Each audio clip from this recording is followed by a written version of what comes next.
talk about bundled payments. Now the ACO is a program. It's up and running program. It's not a pilot. Bundled payment, on the other hand, is a pilot. What does that mean? It doesn't apply to everyone. We're running an experiment. If the experiment works to save money or improve quality, we can generalize it. I'll talk to you at the end, when we talk about this, as to why that's problematic and why I was pissed off about that. The bill calls for 10 bundle payment pilots beginning in January 1st, 2013, and the pilot period lasts 5 years. The goal is to provide comprehensive payment covering costs of all applicable services during an episode of care, and Medicare has to commission for independent evaluations of these bundles to show that they either improve quality and outcomes, improve access to care, and or reduce spending. All right? These are basically experiments. If you read the bill, they are written for acute care bundles, i.e. an acute hospitalization, a hip replacement, a knee replacement, a hysterectomy. So what does a bundle look like? Okay? If you're going to do a knee replacement, you got an x-ray, right? You then got the surgeon's fee, the anesthesiologist's fee, the hospital fee with the operating room, and then the rehab costs. All right? Each one of those is paid separately.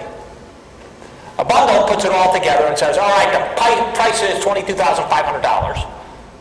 And you guys, by the way, figure out how you're going to come in under that number. And the lower you get in, the more efficient you are, you get to keep the gravy between the price we're paying and what your expenses are. So it incentivizes collaboration. It incentivizes a careful look at unnecessary stuff and tries to get in. And since you've got a quality metric there, right? How many of those knees got infected? How many times did they have to come back? How many had prolonged rehab? You can easily measure. The part of the bill for bundling reads like that. What is the problem if that's the kind of bundles you're creating? There are two big problems. One problem is, right, we're paying a cheap rate per knee. That doesn't mean you have an incentive to reduce the number of knees you're doing. If we're doing twice as many knees, you might now have an incentive, wow, we're getting $2,500 per knee. Let's do more knees. Right? Every knee we do, we get $2,500. So you might have an incentive to do every one efficiently, but you don't have an incentive to keep the total number down. True. But there are ways of trying to figure that out. There's still a bigger problem, guys. We're focused on acute care. What do we know about acute care? That's not where the money is. Where's the money? Chronic care, right? So this is focused on surgeries. Unless you've got surgeries for chronic illness, right? Now what's the problem with chronic care? Making a bundle for chronic care. You don't have an episode, right? The great thing about a surgery is you know where to start, right? Operating room, and we start a little before in the work up to the operating room, and we know where to end, right? Rehab, you're all back to normal or whatever. You got a diabetic. What's the start date? Right? I've already got diabetes, not when I start diabetes, right? What's the next problem if that's the way approach you're going to take? How do diabetics show up? Are they only diabetics? What do we know about diabetes? We just got that point before. They have kidney disease, they got heart disease, they got eye disease, they got foot disease, right? Maybe they also develop cancer. Are you responsible for all of it? Part of it? Which element? Right? It's much more complicated. Is it impossible to do? No. But is it more complicated? Yes. So this just says that the way it's written It's meant for bundling acute hospitalizations for surgery, including service 3 days before the hospitalization and 30 days post-hospitalization. That's the way but again, the wisdom of Congress. The section also allows the Secretary to determine, quote, which conditions are most amenable to bundling across the spectrum of care, and to establish a period other than the period described, the 3 days before and 30 days after, for an episode of care. She could do 6 months, she could do a year, she could do whatever period she wants. Again, Congress says, here's what we're thinking, but Secretary, you have complete freedom to redesign the bundles. They took a very, I would say, passive attitude to this. And let me explain. While we were arguing about the bill and what the administration position would be, some of us in the administration we really got to push bundling very hard. CMS Medicare was, we really don't want to do this. We really, really don't want to do this. They eventually won in that they got only 10 pilots. They didn't win. On their preference, there would have been no bundling in the bill. But they did get only pilots. They really don't like bundling. They don't know how to do it. It's complicated for them. It's a very weak part of the bill. All right? If you're a doctor and you see that bill, what's your reaction to it, or your hospital? Well, it might be an administrative nightmare, but you don't know whether it's going to come in or not. If it requires you redesigning, negotiating with the orthopedist, why take on that headache if you're not sure it's going to happen, right? It's a headache to implement. If you're not certain it's going to happen, maybe you just focus your energy somewhere else. This, I think, is one of my personal biggest senses of failure related to this bill. Because I do think bundling is important, in part because it gets to specialists. You can easily bundle for my specialty, cancer care. We have lots of good guidelines about how to handle women who've got newly diagnosed breast cancer, newly colorectal cancer. So we can easily bundle it. We've already agreed on what the guideline says. But, we're not going to do that if Medicare's not going there. So one of the things I have proposed in writing is that they've been trying bundling in Medicare with these acute care episodes, which are 29 cardiovascular procedures like stent placements, CABGs, pacemaker placements, and 8 orthopedic procedures, hip, knees, right?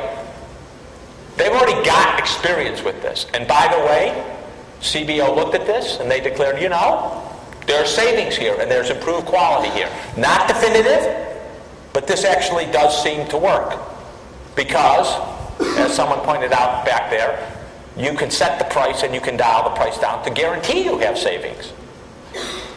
And if we think there's waste in the system, the doctors will figure out how to get rid of that waste and actually deliver good quality care. All right? What the ACE bundle doesn't have is it doesn't include rehabilitation, but you could easily throw that in because we know what the rehab for each of those procedures is supposed to be. But how many hospitals are on the ACE demo that they're now doing? 11 out of 4,800 hospitals in the country. It's a joke. My own view is, we know how to do this. Let's just mandate it. Get rid of fee-for-service in this area forever. That would jumpstart things. There are barriers, and one of your reading, if you remember, the Mechanic article went into, I think, some very good, very short but good article about bundling. He said there are barriers to this episode-based system. Lack of standard methods for constructing the episodes. We went on, what's a diabetic episode? Well, it's just a period of time. Actually, payment is a problem because it's not regular fee-for-service payment, so you need new software. You need a new way of paying doctors for this. It turns out, I'm hypothesizing here, that the real reason Medicare was so resistant to bundling is they don't have the system to do this. They're still paying on that ACE demo that I mentioned by hand, literally on paper, not with a computer. Well, you have a chicken and egg problem. No one's going to develop the software unless you know you're going to have to use it. So you have this chicken egg problem. Of course, we'll just keep paying by hand if we're not ever going to have to develop the software. So I think the advantage of a date certain is such that you would force people to develop it. And right now, there are a limited number of provider groups prepared to accept risk and manage the clinical care. But if you said in 3 years everyone's on the ACE demo, or 2 years everyone's on the ACE demo, they're going to have to focus their attention and figure it out. And again, one of the advantages here is it's not rocket science. Other groups have already shown how you can actually save money. We're going to switch to the last two topics here, go through a little faster. How much is the tax on Cadillac health plans above the threshold? What's the tax exclusion? Can anyone explain the tax exclusion to me? So when your employer, right, offers you health insurance, right, and you get health insurance from your employer, even if you pay a premium, you are not taxed on that, what the employer provides, right, even though it's compensation. It's a tax exclusion. That health insurance is excluded from your tax bill. Doesn't show up there. So you don't pay income tax and you don't pay payroll tax on it. The consequence is $1 in health insurance is worth more to you than $1 in wages. Why is that? Because $1 in wages is taxed, right? If you're at the top end, it'll be taxed at 35%, means that you only get 65 cents going home. Is that clear? Whereas if you get it as health insurance, you get $1 worth of health insurance. It's more valuable to you.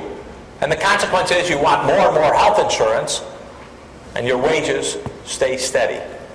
That's the tax exclusion. Now, every economist worth their salt will tell you this is one of the reasons we have healthcare inflation in this country, because it pays you to get more and more health insurance rather than wages, and to get richer packages. And if we taxed this just like compensation, right, it would actually hold down the price. We would prefer, most of us, wages to more health insurance. So if you ask an economist, one way to reduce the cost of health care is to get rid of the tax exclusion.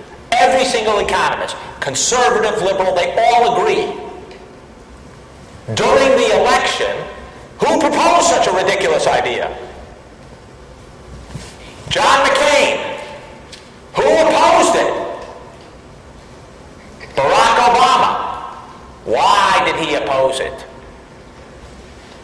It's unpopular, right? You just do the polling on it. Americans don't really understand it, but the idea of taxing my health insurance really pisses people off. We were reminded endlessly by David Axelrod, we spent more than $150 million pummeling John McCain about taxing health insurance, right? We're not going to tax health insurance. And yet the economic team on the health care reform is, got to tax health insurance. Right? Why do we got to tax health insurance? You want to cut costs, Mr. President? You got to tax health insurance. The President takes very seriously not going back on his word. Who opposes most vigorously getting rid of the tax exclusion? Unions. Why? They have great benefits. Exactly. Many of them have zero deductible plans. They have super Cadillac versions. Look at the UAW. They probably, or I think the steelworkers have the best or something crappy like that. In any case, we got the proverbial camel's nose under the tent. By finally convincing the president this was a good idea, we put it out to go into effect in 2018. And how much is the tax above a threshold? So a Cadillac plan is a super rich premium plan. How much does the excess above the threshold get taxed? 40%. Good. The excise tax on insurance of health insurance that exceed. So in 2018, today, what's a sort of average family plan? Yeah, 12, 14, 15,000 bucks, somewhere in that range. Okay? 2018, 6 years from now, a Cadillac plan is going to be anything that exceeds $27,500. How much is that? Put that in some context for me. Right, if median household income stays what it has been, which is roughly $54,000, $53,000, $52,000, and hasn't gone up substantially, right? That's half of the median income in America. Outrageous, if you ask me. If you get a health plan above that, you will be taxed. Every dollar above that will be taxed 40%. Okay?